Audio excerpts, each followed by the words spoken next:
Good morning, everybody. I'm having some allergy with the spring, but it's okay. I'll keep on pushing. I hope you can hear me well. There was a professor of mine who taught me in Kenya like 7 or 6 years ago when I was having my bachelor in philosophy back in Nairobi. This professor was teaching us metaphysics. So one day he told us that in Nairobi, because of some insecurity, some bad man around shot him on the right eye. He was shot, and the bullet passed and went past the head down there. But before they shot him, before this man shot him, he requested him and the group not to do it because he was ready to give them the wallet, he was ready to give them the keys of the car, but just to save him his life. What did they do in return? They went ahead, shooting him, taking the car, taking the wallet, and all the money. Now, he was telling us, how comes you Catholics keep on insisting that we should forgive? Is it easy for me to forgive such a person? But this professor here was taken to Germany by the government's money, and he was treated free of charge. Of course, the government was paying. And he came back. Of course, the one eye is not seeing anymore, but he has one eye. Right now, he continues to teach in most of the universities in Kenya, and he continues to earn his money, living his happy life, though with one eye. So we told him, sir, you are saying that we should not forgive. Those who shot you, right now they are still in prison. They are living a terrible life there. You are enjoying your life outside, though you have one eye. Don't you think that God has been so merciful to you that you should also have mercy on these people here? Then he said, that is not for me. You say that because you don't have the experience. In Rwanda, in 1994, most of you have heard of the genocide, where people slaughtered each other as like chicken.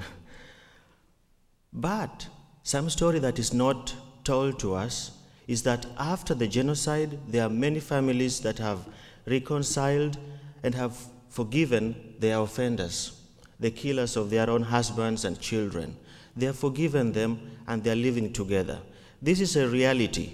And there is a film that is written by Laura Waters. The film is called As We Forgive. I was given by one parishioner, and it's a wonderful movie. I would suggest that each one of you spend some time to watch that movie to see what forgiveness means. Forgiving somebody, your neighbor, who killed all members of your family, and you say, yes, he took away all the lives of these people, but he took away the lives of the children of God, but not mine. They belong to God. I am alive, and life has to continue. It is not easy. Brothers and sisters, today is Divine Sunday, Divine Mercy Sunday. We are talking about mercy. We've just celebrated Easter the other day and everybody was happy. But what does it actually mean in our life? It actually means that the evils are still going to continue in this world, but the rest of the story depends on us. The response to fight the evil in the world lies with each one of us. It lies with each one of us because as mercy is being shown to us, we also struggle to show that mercy to others. In the gospel today, the apostles, the disciples are closed in a room, locked because they fear the Jews outside. These are those apostles that abandoned Jesus when he needed them. They abandoned Jesus. Some of them betrayed him. They fled away. And some even said, we don't know that man. All of them disappeared.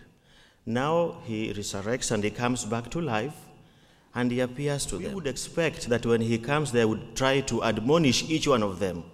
Shame on you, you stupid. How could you leave me? I spent all my life with you. He doesn't do that. What does he say? Peace be with you. And even Thomas, even after all this, is already resurrected, is here with them. Still, Thomas still doesn't believe that. He doesn't admonish him.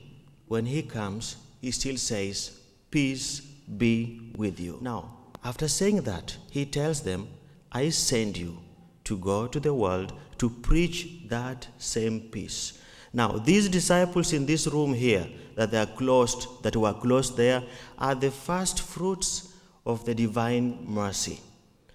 That room there is this room today. Here we are, closed in this room. The Lord is telling us, peace be with you. With all our mistakes, all the sins we have committed, the Lord doesn't count on them. He forgives us and he forgets all that. But he gives us a mission.